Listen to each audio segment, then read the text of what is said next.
जय श्री राम दोस्तों, आपका स्वागत है आपके अपने चैनल में। दोस्तों, वीडियो शुरू करने से पहले आपसे अनुरोध है कि चैनल को सब्सक्राइब कर लें और कमेंट में जय श्री राम लिख दें। मित्रों, एक समय की बात है जब देवी राधा रानी भगवान श्री कृष्ण के साथ गोलोक में विश्राम कर रही थी। तब देवी राधा भगवान श्री कृष्ण से कहती है, हे प्रभु, आज मेरे मन में कुछ प्रश्न उठे हैं, कृपया करें और मन की जिज्ञासा को शांत करें। तब श्री कृष्ण मुस्कुराते हुए बोले, हे देवी राधा, आपके मन में जो भी प्रश्न है निसंकोच होकर कहें, मैं इन प्रश्नों के उत्तर अवश्य आपको दूंगा। तब राधा रानी कहती है, हे प्रभु, मेरे प्रश्न यह है कि किस श्राप के कारण महिलाओं को गर्भवती होना पड़ता है तथा केवल नारी जाति को ही गर्भवती क्यों होना पड़ता है? प्रभु, ऐसा भेदभाव क्यों होता है, मैं जानना चाहती हूँ। तब भगवान श्री कृष्ण कहते हैं, हे देवी, आपने जो प्रश्न किए उनके उत्तर थोड़े विचित्र हैं, किंतु मैं आपको इसके विषय में महत्वपूर्ण कथा सुनाता हूँ, उसे ध्यान से सुने। आपके पहले प्रश्न के उत्तर में आप यह कथा ध्यान से सुने, जो कि मेरे श्री राम अवतार की है। भगवान श्री कृष्ण कहते हैं, हे देवी राधा, वैदिक काल में हजारों आर्षि परमपिता ब्रह्मा जी द्वारा उन वीर्य ओर से उत्पन्न हुए थे। उन्हीं में से कुछ आर्षियों तथा मुनियों के पेट से देवों का जन्म हुआ था, तो वही कुछ तेज से दैत्यों का जन्म भी हुआ था। हे राधा, ऐसे ही एक आर्षि सतयुग में हुए थे, जिन्होंने औरतों को गर्भवती होने का श्राप दिया था। तब देवी राधा बड़ी ही आर्द्रता के साथ पूछती है, हे प्रभु, तो कौन थे वह ऋषि जिन्होंने औरतों को गर्भवती होने का श्राप दिया, और कौन थी वह संसार की पहली स्त्री जो एक ऋषि के श्राप से गर्भवती हो गई थी? भगवान श्री कृष्ण कहते हैं, देवी राधा, इस कथा का वर्णन महर्षि वाल्मीकि जी के रामायण के उत्तरकांड में दिया गया है। यहाँ प्रभु श्री राम को महर्षि इस कहानी को सुनाते हैं। हे राधा, यह सतयुग काल की बात है, जब परम पिता भगवान ब्रह्मा जी के मानस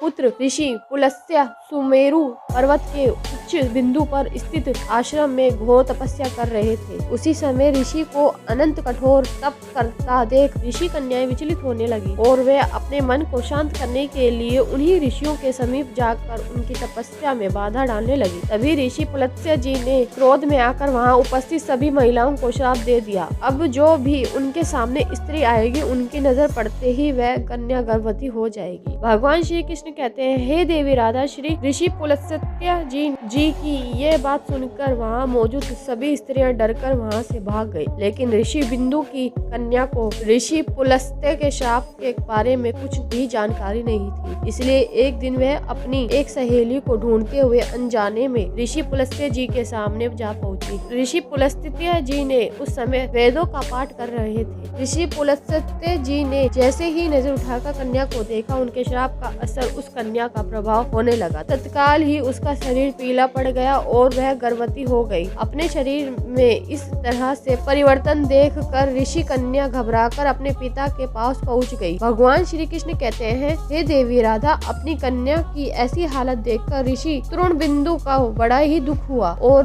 तभी उन्होंने अपने ध्यान की शक्ति से सारी घटित घटना को अनुमान लगा लिया। जिसके बाद वह अपनी कन्या को लेकर ऋषि पुलस्त्य के पास गए और कहा, हे मुनीश्वर, आपको हमारा नमस्कार है। मेरी पुत्री अनजाने में आपके पास आई थी, किंतु आपके श्राप के कारण आज वह संसार की पहली स्त्री है जो गर्भवती हुई है। मेरा आपसे निवेदन है कि आप इसे भिक्षा के रूप में ग्रहण करें। यह सर्व गुणों में संपन्न है और अनजाने में ही आप श्राप के अभागी है, तो यह सदा आपकी ही सेवा भी करेगी। भगवान श्री कृष्ण कहते हैं, हे देवी राधा, ऋषि तृण बिंदु जी की आदर पूर्वक विनती और निष्पाप बिंदुसरा को मिले श्राप से पुलस्त्य जी भी बहुत दुखी हुए और उन्होंने ऋषि तृण बिंदु को प्रणाम किया और उनकी पुत्री बिंदुसरा को ग्रहण करने का आश्वासन भी दिया। फिर उसके बाद पुलस्त्य जी ने उसी कन्या को स्वीकार कर लिया, जिसके बाद वह कन्या आर्षि पुलस्त्य के साथ रहने लगी और उनकी दिन रात सेवा करने लगी। वह सुंदरी बिंदुसरा की सेवा भाव से अत्यंत प्रसन्न होकर ऋषि पुलस्त्य जी ने एक दिन उनसे कहा कि हे देवी, मैं तुम्हारी सेवा भाव से बहुत प्रसन्न हुआ हूँ, इसलिए मैं तुम्हें अपने समान पुत्र प्राप्ति का वर देता हूँ। जिस समय तुम मेरे सामने आई थी, उस समय मैं वेदों का पाठ कर रहा था और तुमने उन वेदों को श्रवण किया था, इसलिए तुम्हारा पुत्र वेदों का ज्ञान देने वाला विश्वा के नाम से जाना जाएगा। भगवान श्री कृष्ण कहते हैं, हे देवी राधा, कुछ समय बाद उसी ऋषि कन्या ने एक पुत्र को जन्म दिया और जैसा कि महर्षि पुलस्त्य जी ने आशीर्वाद दिया था कि कन्या का पुत्र विश्वा के नाम से जाना जाएगा। भगवान श्री कृष्ण कहते हैं, हे देवी राधा, विश्वा भी बड़े होने पर अपने पिता महर्षि पुलस्त्य जी के समान बड़े तपस्वी हुए। ऋषि विश्वामित्र के तपस्वी रूप को देखकर ऋषि भारद्वाज बहुत प्रसन्न हुए थे, इसलिए उन्होंने अपनी बड़ी कन्या का विवाह उनसे करा दिया। भगवान श्री कृष्ण कहते हैं, हे देवी राधा, आगे चलकर विश्वामित्र